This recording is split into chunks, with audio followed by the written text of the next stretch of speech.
Hey everyone, Mitchell Hora here. And I'm Zach Johnson, and this is, of course, the Fieldwork Podcast, which is a podcast by farmers, for farmers. Special thanks to the Walton Family Foundation for their support this season.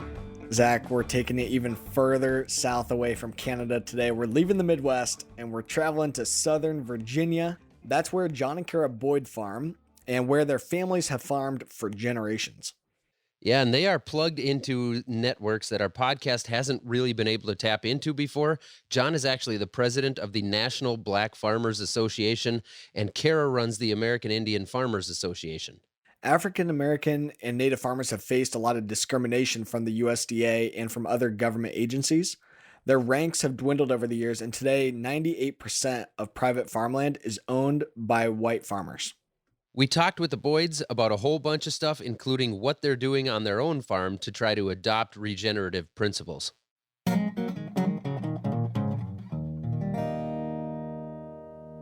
Joining us now on Fieldwork Podcast is Kara Boyd.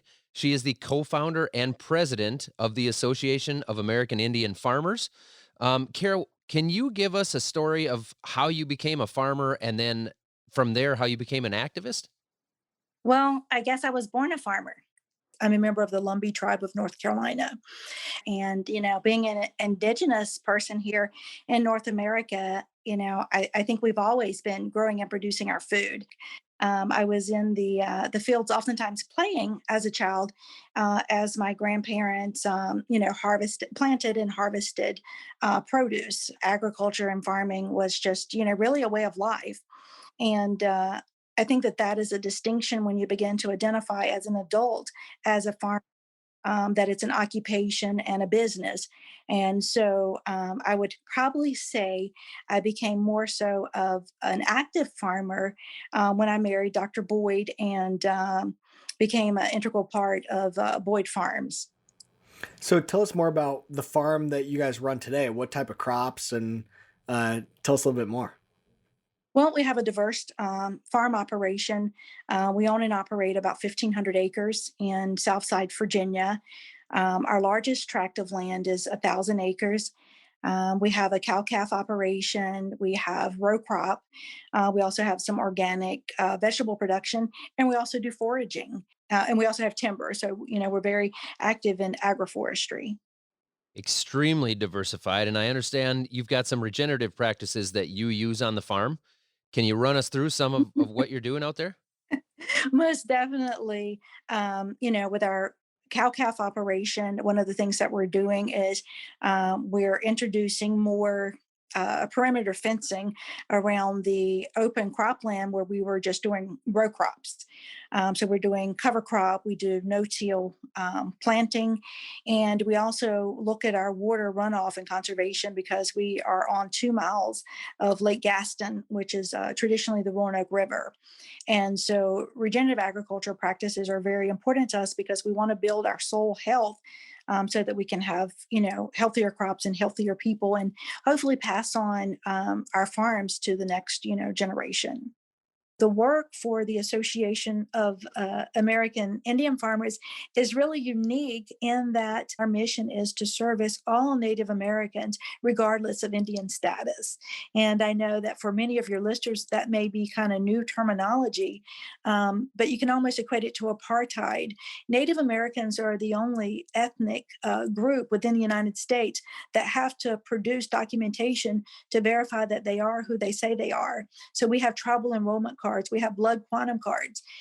So if a Black farmer goes in and applies for a service and says, I'm Black or I'm African American, they don't have to produce a card or any type of supporting documentation proving that they are, or even a Hispanic person, but Native Americans do. And that is just, some of the barriers that the Association of American Indian Farmers has taken on. So you kind of hit there on the fact that a lot of Native American farmers still today are facing some discrimination here in the country. So are there other examples you have of that you can talk about? Yes, and the majority of Native American farmers, if they're on reservation, then they're dealing with fractionalized land. They're dealing with land leases, so it's kind of unique. And then we have a lot of Native American farmers who maybe aren't enrolled or members of federally recognized tribes. And so that is a barrier when we're talking about access to funding. Does that dig into some of the day to day work then, like that you really get into is helping to address some of these scenarios, or I guess keep digging us a little further on, you know, what are some of the things you're working on right now? Native American farmers, you know, grow and produce, and maybe they have grapevines, pecan trees, they have cash crops, but they're not necessarily enrolled in participating in USDA programs. You know, if USDA was a one stop service center and you didn't have to know which agency you needed to go to, because I got to go to Farm Service Agency and get my farm serial number, then I got to go to NRCS and apply for the EQUIP program, and then I got to go to FNS to get my EBT equipment, my SNAP equipment. You know, that's one of the challenges that the association has taken on, is to help those small scale indigenous farmers to be able to navigate that system. Being able to navigate USDA programs is a massive headache. And yeah, something that I do not enjoy doing for our farm, that's for sure. I don't think anybody enjoys that. No. Well, I do. And I'll tell Perfect. Oh, you, Sarah, you love USDA. You should go work for them. My thing is, if we understand administratively how this program and these in this agency works, then we're able to navigate it.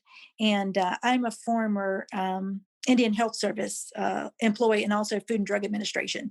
And I'm a veteran. I was in the Air Force, and so you know that's kind of been one of my things, is that I really enjoy taking on some of the administrative tasks I see and some of the barriers, and trying to streamline that system and access for farmers of color and small scale farmers. So, as you're, looking out over the Biden administration and what Secretary Vilsack is looking at, what are some of the next areas that you anticipate addressing, or some of the goals, I guess, that you've got for the next couple of years here too? Well, I would like to see, you know, more details on the climate action. I'm really interested in the carbon bank, and I have partnered, John and I, through the National Black Farmers Association and the Association of American Indian Farmers with RIPE, and looking at hopefully maybe increasing the payment that is being tossed around for $18 to $20 an acre for some of the carbon sequestration practices, that we would be looking at maybe more of $100. And so that's what we're in creating the standards and the credentials. And so I'm really looking at how we can provide some of those solutions, very workable solutions, with outreach and technical assistance that can go down to underserved farmers in a timely manner so that we increase program participation. were there some initial failures when you started getting into the regenerative stuff that really stood out to you? Some of the stuff that you learned the hard way? We had issues with weeds. You know, we actually had reduced crop yields because of the weeds. And in this area, we're definitely fighting pigweed with some of the other techniques. So it's kind of been one of those things, a little bit of a, like you said, a trial and error, a learning experience to see, you know, what was going to work best. And if we had diminished yields, but we had less inputs, and we felt that we had a better crop, a more healthy organic crop, you know, was it worth the trade? So, just to remind everyone too, a little anecdote on, that the principles of soil health is really what this boils down to, and that the principles are what can be, just tweaked to be adopted everywhere. But those principles of keeping the soil armored, keeping living roots at all time, implementing diversity, reducing disturbance, but also the livestock integration as well. So, really interesting to me that you guys were able to make all of them work. But a key point there is Southern Virginia is significantly, south of where I'm at in Southeast Iowa, and just a hop, skip, and a jump south of where Zach's at up in Minnesota. But what do you see for other farmers in your area? Are there other farmers that are also adopting more regenerative systems?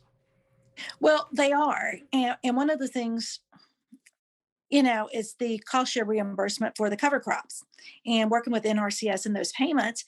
And, you know, being the advocate that I am, uh, is I wanted to challenge that policy in that the farmers were not able to harvest and sell those cover crops.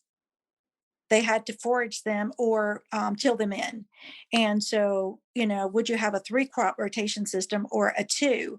And so, that's kind of been where some of the other farmers are looking at what we're doing, and we're looking at what they're doing to seeing how we can come up with best practices.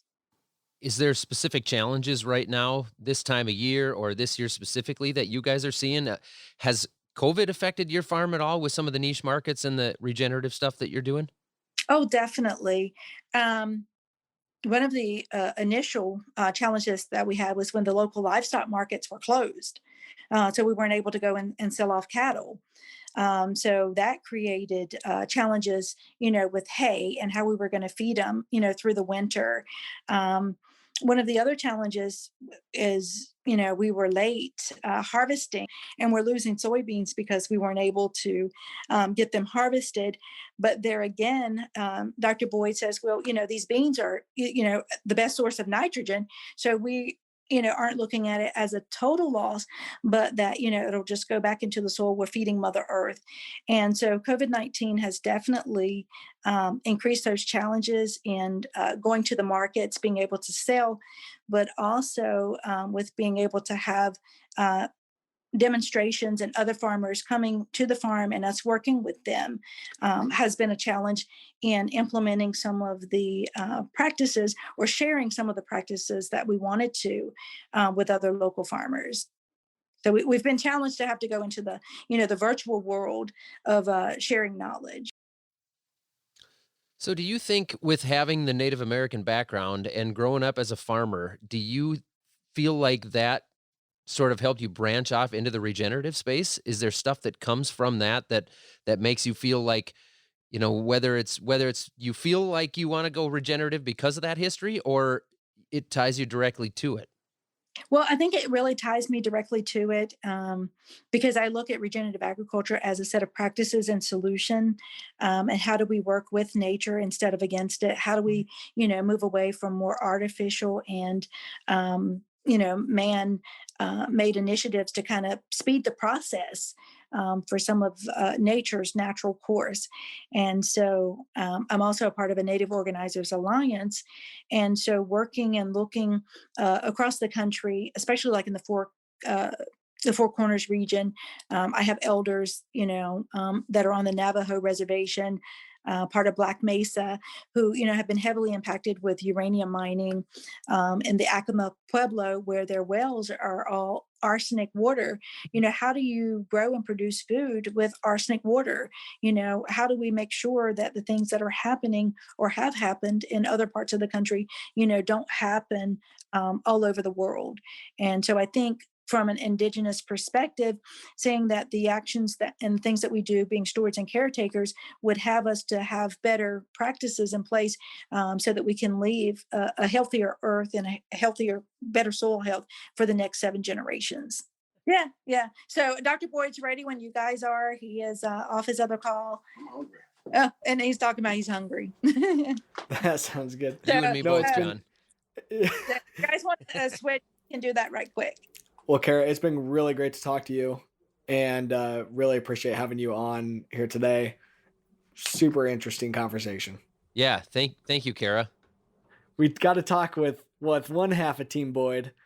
Now we get the privilege of talking to the other half of Team Boyd. Okay. And so super excited to be able to discuss with you what you've got going on your farm. But tell us a little bit more about like who you are. Give us some of your background. I'm pretty much a fourth generation farmer. My parents were like many blacks who moved up south to, try to find a better way of life, leaving the farm. And I was actually born in Queens, New York in 1965. So I'm telling my age a very, very long time ago.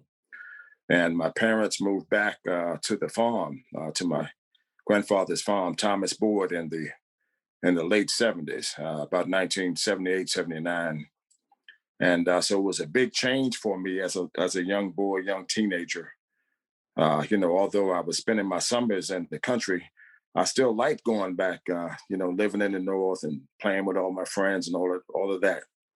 But long story short, I fell in love with the farm, and I fell in love with the spirit of it. And I learned so much about farming and agriculture from my dad and my grandfather, Thomas Boyd and Martha Boyd, owned their own farm right here on the historic Roanoke River. And my mother's parents, Lee and Ruth Robertson, were sharecroppers.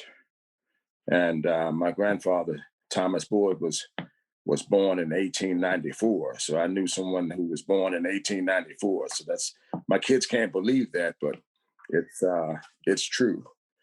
So I learned how to farm from both of them, and I also learned how to live by both sides. And my grandparents, who my dad's parents, were straight up churchgoers and deacon and a trustee in the church, all of that. So I got to get that makeup, and my mother's parents were sharecroppers, and they sold bootleg whiskey. So they had a great time from Thursday night to Sunday night, and I got to see what shucking and jiving and double talking and bringing your girlfriend to the juke joint. I got to see what all that looked like. So I used that in some of my makeup of who I am today. So now I have a good take of based on my upbringing is who's telling the truth and who's shucking and jiving. So I got to be able to read people. I think we need to like pause on our interview here, and Zach and I are working on getting a helicopter, and we need to come out there to Virginia because you got to have some of that whiskey still around. We got to help you out with it. Well, moonshine is still made in this part of the country. It's a whole lot of history there, so to speak. And I don't fault my grandparents because they were doing what they could do, to make it. You don't make much on sharecropping. You sell your crop, and you probably owe the guy more than what the crop bought, and you start all over again the next year. So the moonshine helped offset some of the cost, and the ability to raise their kids. We raised tobacco, some peanuts, small cotton, and then as I became a farmer at the age of 18, our crops were tobacco, soybeans, wheat, and corn, and a small head of beef cattle is what we were doing. And I got introduced to the United States Department of Agriculture by another black farmer who I bought his farm. His name was Russell Sally. I didn't know anything at that time period about USDA or quote unquote the Farmers Home Administration or whatever it was called back then. And he asked me, "Well, where are you going to get money to buy the farm from?" I said, "I don't know. Where did you get money from?" And he said, "Well, the Farmers Home Administration, they stopped having the Negro extension agents, and they're supposed to be helping, black farmers now. He said, but good luck with them folks up yonder." That's what he said. He said, "But I'll take you up there and introduce you to them. They done already, got rid of me." And that's how I spoke in that type of dialect. And I did, and I applied, and was an '80s kid, and I thought that civil rights had progressed to where far along with what I was about to run into. And I played sports, and quite frankly, my best friend, his name was Jerry Jordan. We played basketball, football, and baseball, and close your ears, Carol. We even chased girls together. He was a white guy. So I thought we had advanced past all this black and white tension. We kind of knew it was there, but no one really discussed it like that. And so I ran into Farm Service Agency. His name was James Garnett, and man, my life changed. And I listened to how he spoke and talked loudly and boastfully to senior statesmen, black farmers. I was 18, and many of the guys in the hallway were senior statesmen to me, 60s and 70s. and he was talking down to them and calling them boy and just stuff that seemed unreal, And he would only see black farmers on Wednesday, so we named it Black Wednesday. We named it Black Wednesday. We're all in the hallway, waiting to apply for these loans and stuff like that. But we never spoke about how Mr. Garnett was talking to us. That was like taboo. We didn't discuss it. And one day I was in the hallway, and we all started comparing the letters, and they all said 9 a.m. I said, well, how in the hell is this guy going to see everybody at 9 o'clock? We all had the same letter, so we named it Black Wednesday. We all sat there and waited, and he left the door open, and we listened to how bad he spoke to our fellow counterpart farmers, and we just didn't say anything. We knew it was there, but like I said, it was more of a taboo, old black pride thing. We just didn't talk about it. And the dialogue between me and Mr. Garnett and the tension was awful. And it was just like things went from bad to worse. We tore my application up, threw it in the trash can one particular time, and spat on me, tobacco juice on my shirt, just all sorts of stuff that you wouldn't think come from someone that worked in the government. And it seemed as though we didn't have any redress or recourse. And I started filing civil rights complaints, sending them to Washington. They had this board up on the wall, and they said, well, if you feel like you've been discriminated against, here, write us at this address. So that's what I started doing. But I didn't hear anything about them. And I kept copies, and I ran across a lady by the name of Ava Marshall. And she heard me speak at a local NAACP event about how bad this guy was dogging me. And she said, did you keep any copies of your complaints? I said, yeah. She said, well, I'm going to come to your farm and spend some time with you and go through them. And she did. And she looked at the complaints, and she went back to Washington and, rattled the cage a little bit. Long story short, the government wound up firing her for trying to help us resolve those cases. She was penalized, and they issued a finding of discrimination based on some of her work. They issued me a finding of discrimination where they said USDA discriminated against John Boyd in this year, that year, and that year. And then they said, well, we've never settled one of these before. So there's no process by means the United States Department of Agriculture could take corrective action, monetarily. We can make some changes in-house, but we wouldn't be able to compensate you. They said you would have to go to Congress to get that in place. So we did, and we went to Congress to lift the statute of limitations and put in place a civil rights administrative process by means to which they could compensate farmers like myself who had a finding of discrimination.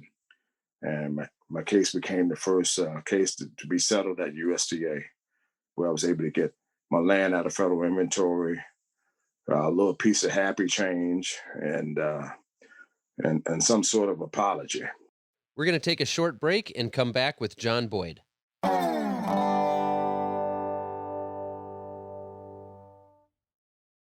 Back in 1997, John Boyd helped to organize 400 black farmers to, among other things, file suit against the United States government.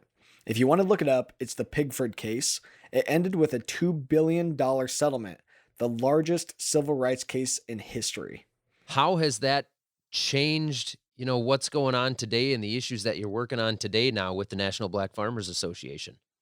Well, the issues today remains as access to credit and fair treatment at USDA, and even though we made some progress, nobody was penalized or fired for the act of discrimination.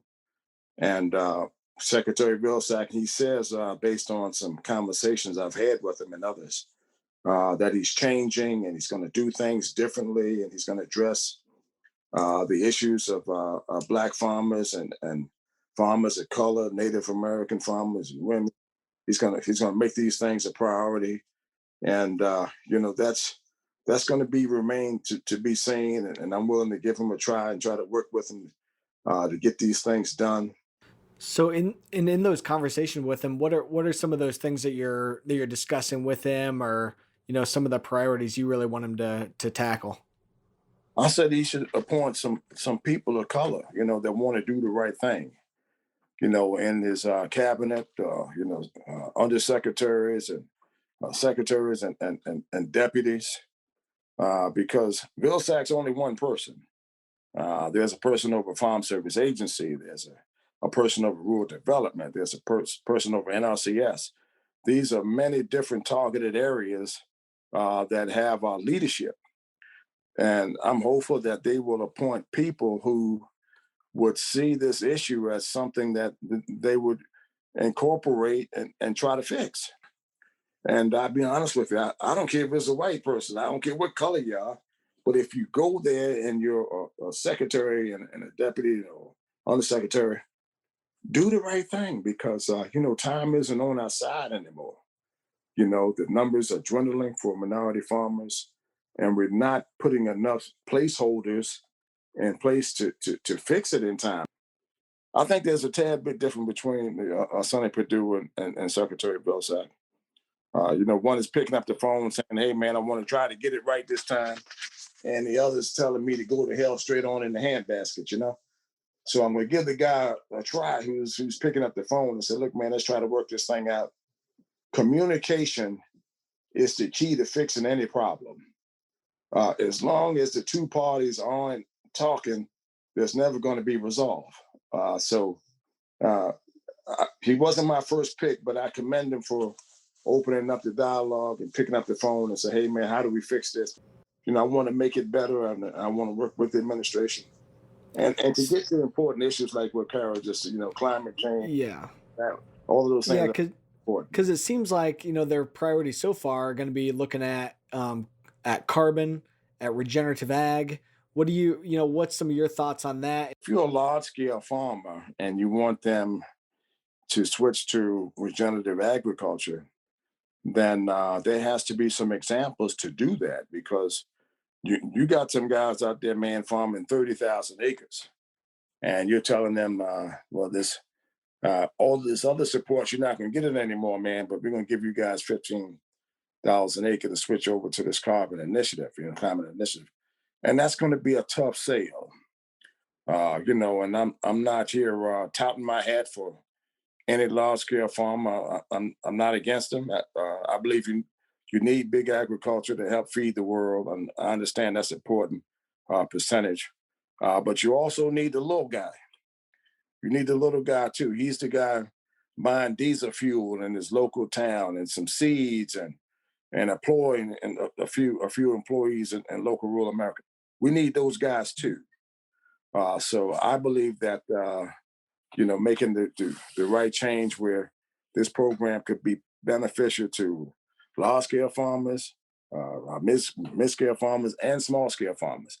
You got to find a way to make it work for all three. And big subsidies only work for big farmers. The smaller the acreage, the less the payment, and it's farming has changed, man. All of the expenses are going up, and I need my income to go up with it. I've sold some of the lowest grain prices, a couple of years ago in my lifetime, cost per acre. $3 wheat and corn and $7 and a half bushel beans. And when you put in the cost of effect for price per acre, it was some of the lowest prices in history. So I came through that, and I'm hopeful that things will change. With this new president and new ag secretary and new direction, and we're going to have to change right along with it, and it's not going to be very, very easy. Yeah, it's definitely been a difficult few years for farmers. We've definitely seen that up in our area here too, where corn and soybeans have just been, it's been a struggle for about 6, 7 years now. It's been as rough as I think it's been since the '80s. I remember, I was born in the '80s, but I always hear Dad talk about how tough that was, and It's a I tough think, time.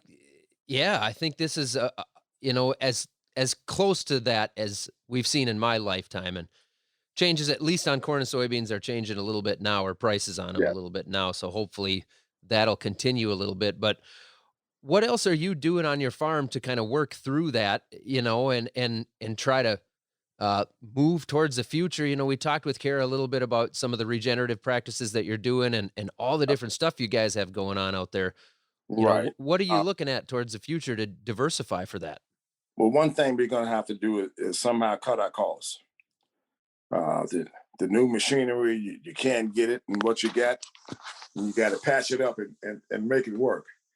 So I'm cutting corners, and I'm looking at all of the initiatives that are out there right now to see the best direction to go in as a farmer. I do believe that regenerative agriculture is the way to go. But like I said, it has to be some success stories.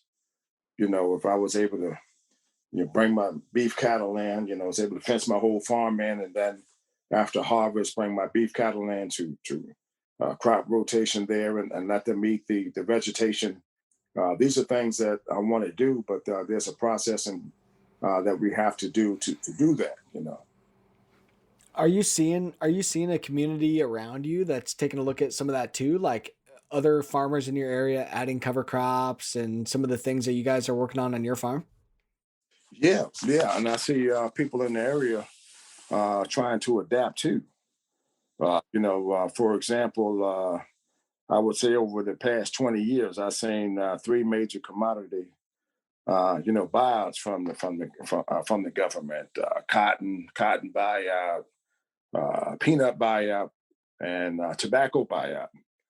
All major commodities and all crops that I used to raise. I was raised as a tobacco farmer, so all those things are now out, and many farmers like myself expanded my grain operation and beef cattle. We've been adapting the whole time, and I believe that we're at another curve in the road where we're going to have to adapt some more. And for a lot of people that's been watching this, black farmers didn't get a whole lot of the subsidy payments and stuff. So we've been scrambling the whole time. So to scramble a little longer, we'll probably make the cut. You try for the team and you keep scrambling, trying to make the team. So we'll probably be on the team. We won't be the starting five, but we're gonna be on the team.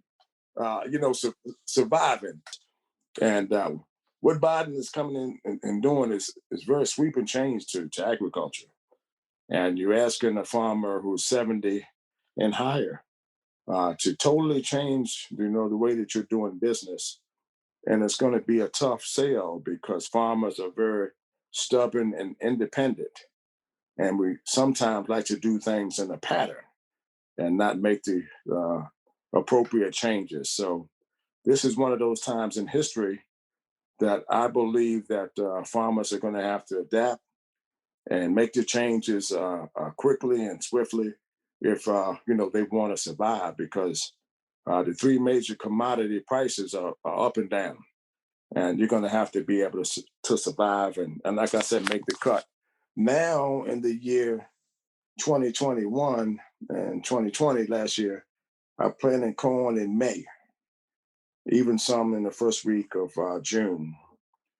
And the seasons are changing due to climate change. Shorter planting seasons, shorter harvest seasons. Years ago, I would be finished harvesting soybeans by the end of October. Now I'm starting in November. It's it's a shorter harvest. The seasons are changing, and it's all due to the extreme weather, the extreme heat, the extreme acts of Mother Nature that's changing the way that our farmers are farming. So you mentioned that you used to plant at the end of March. In the last couple of years now, you haven't planted until May, and that's because of what the weather patterns have been doing in Because of the your weather area? pattern. Yeah. Because now it's snow and ice now on the ground in March. When before, spring was in full season by the end of March.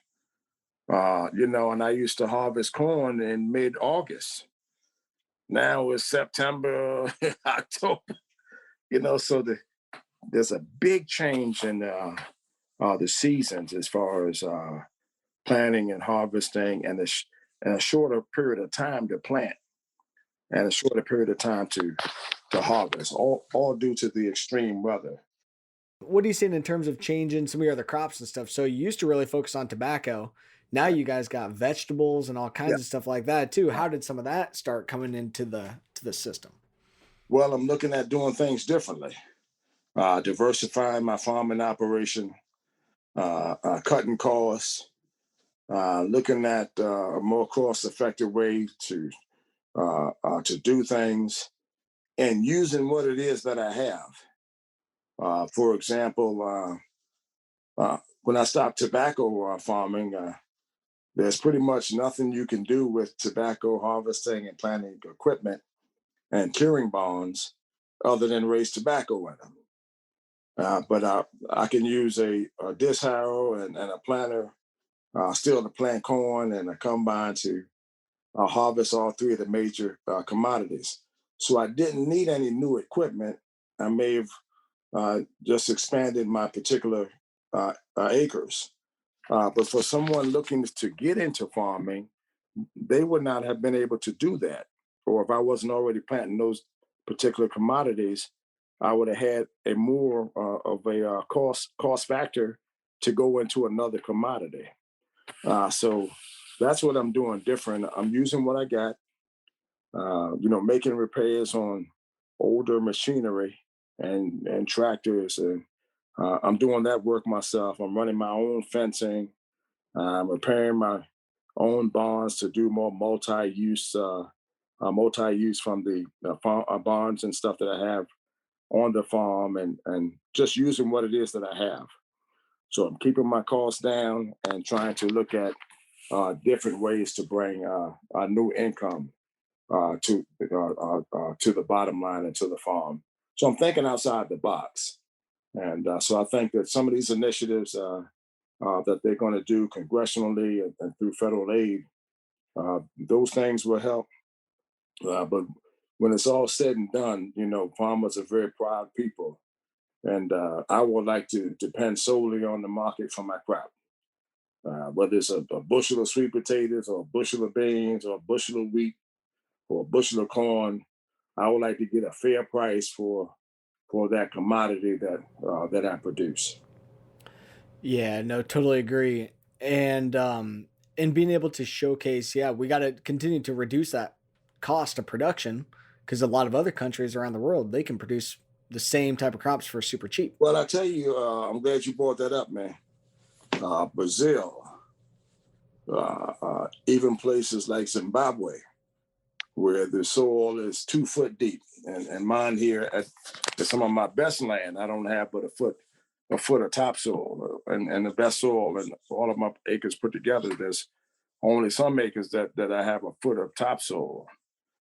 Brazil has two harvest seasons for soybeans, although they spray 3 or 4 more times than American farmers, but their land and they're producing more. And I'm not going to say they're better workers, but they're more diligent workers, which means they're willing to work longer hours to make that crop. They're catching up. They're catching up with the three major commodities in America: corn, wheat, and soybeans. And for a lot of people who don't understand American history, those were three things that America did better than anybody. Produce corn in the corn belt and soybeans and wheat. We've done it, and we've done it better than anybody. But now we're losing that cutting edge. And it's because we're not doing what we need to do in American agriculture to keep that machine going. There's a lack of interest. from young people to do turnkey farming and to take over the family farm. That problem exists with especially black farmers because my son seen me scramble. They don't want to be a farmer. But white farmers, large scale white farmers, have the same problem where you don't see many young people taking over the family farms. So no matter how good the program is, we got to build want to back into the American fabric of agriculture. We got to build that back into the mindset and thinking, and we need to start showing agriculture in and on media in a positive aspect instead of in a negative aspect. You never hear about farmers unless something bad going on, some food disease, some bad disease with cattle, or some a natural catastrophe where farmers can't produce the food. Show them in a positive light. Show what happens and what goes into the process to growing this crop, and show agriculture in a positive light, and maybe more young people will want to do it. So that's Yeah, I think that's spot on. they ain't got to do regenerative agriculture. Just some real want to there. Well, that's just one of the ways to diversify. And on my family operation, I'm seventh generation on my family's farm here in Iowa, but we only farm about 700 acres, and so it's not enough. That so I started my own company, and now Zach and I, of course, are professional podcasters. So you hang our hat on that. But yeah, there's not enough opportunity for people to be able to go back to that operation, and more operations closing up shop all the time, and that trend's going to keep going. But when Zach knows better than anybody on showcasing what we are doing on the family farm, on our day to day, and being able to tell that story. I think you're exactly right. Well, my hat goes off to you because one of the most difficult things for me as a farmer. I'm 55. I feel great. I feel great. I don't know what 55 is supposed to feel like, but I feel good and I can still work and do all these things. But thinking about all of the generational farmers that came before me, that followed the footsteps, and it looks like I may break the chain. So for me as a farmer, it hurts, not to have one of the children say, "Hey, Dad, I want to do this. I want you to show me the ins and outs, everything you know about this business. I want you to teach it to me." I'm not hearing that from my children. That may change in the coming years. But for me, as all the highs and lows I've seen in life, for me, that's a very painful chapter for me because we have these farms and equipment. We got a turnkey operation here, and we really don't see the spark from the children that want to do this. And we got to find the answer to that. And I'm looking at you. I don't see no gray haired man. So I love you. I want you to keep on working them 700 acres and find a way to make it work. But when it's all said and done, stay on the farm. It's not going to be easy, and this won't be a fix in the next couple of years. But stay on it and try to make it work. Yeah, and I see that there is opportunity, for young people. And yeah, I'm 26 years old, so I still got a long way to go. And my dad's just a couple years older than you is all. I think that's amazing that you're 26 and you're farming. So my hat's off. My hat is off to you, and I'm proud because you're the next generation that I'm speaking about.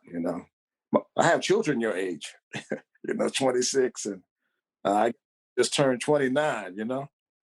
And so my hat's off to you, and I want to encourage you to stay on the farm and make a go out of it. And I want to be the first to tell you that it's not going to be easy to do it.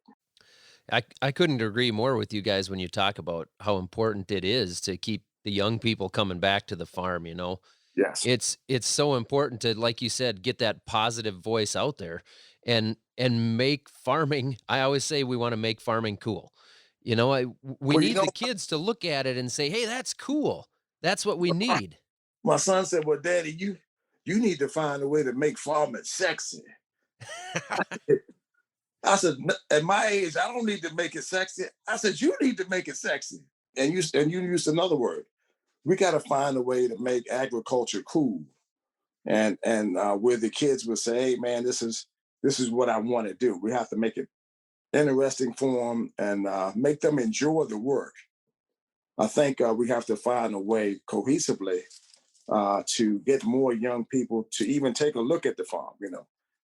Young people make visits in the summertime to somebody's working farm so that they can see what that looked like. That an apple just doesn't show up in the grocery store. It was grown on a tree, and because it's an amazing occupation, and the farm is the most rewarding work you can ever do. It's not about getting a paycheck. It's about seeing that commodity planted and come up to full fruition, and then harvested. You sell it, and you get that happy check, and you've done a lot of work to get it, but you made that crop, and you made it with the grace of God and hard work. My daddy said hard work always pays off. And here's one down that I was raised up on. He said, as long as you farm, eventually you'll be able to take care of your family. He didn't say that you'll be able to pay your bills on this one particular season. He says you have to stay out there and stay at it, going into one season and going into the next season and preparing. He says a poor business is better than a good job any day of the week because you can't fire me. These are some things that a man said, with a third grade education. He said the land never mistreated anybody. People do. And he can plant just as good as crop as anyone if he was able to get those necessary things that he needed. He also said that when you throw that plow in the ground, that smell is the smell of heaven. So if you're a farmer and you threw that disc harrow in the ground in the spring of the year, you know the smell that I'm describing. You take care of the land, and the land will always take care of you. These are things that I try to incorporate every day. Awesome. Yeah, farming is unlike anything else, that's for sure. Some of the struggles that I had with the two boys here on my farm are young men now. They're not boys. One wants to be a race car driver, and everything got to go fast. I mean, absolutely everything. I don't care what he jump in, he mash it down to the floor and see what he got. I love that kid. And then I got one son want to be Jimi Hendrix. He plays the guitar, and neither one is Richard Petty, and the other one ain't Jimi Hendrix. So I'm trying. You guys better be looking at this second occupation here, which is this farm, man. Don't write the farm off because you may not be Jimi Hendrix or Richard Petty, a race car driver. But we would like to invite you guys, maybe do your show, live here from the farm, and meet the family and tour the farm and see how we do it versus how you guys do it. And I'm sure I can learn some things from you, and you guys can learn some things from us too. Absolutely. Yeah, that would be fun. Thank you both, Kara and John, for joining us here, and it's good conversation. Very interesting. Yeah, it's been awesome. Thanks, both of you. We'll keep in touch. Thank you for having us, and thank you for thinking about us. That's it for Fieldwork today. Thanks for listening, everybody. Our show is produced by Annie Baxter with lots of great help this season from Lori Stern, Amy Mayer, Mike Langseth, and Corey Suzuki. Kristen Schmidt runs our social media, Ellie Lyons does our marketing, and Lauren Humpert is our project coordinator. Thanks to the operations staff at American Public Media who helped us out by recording and mixing this season. We are once again at Fieldwork Talk on all of our social media channels. And of course, don't forget that we love hearing from you. You can give us a call anytime with your comments or questions. That number is 651-228-4810. Again, that is 651-228-4810. Great work on another stellar episode, Zach, and thanks everybody at home for listening.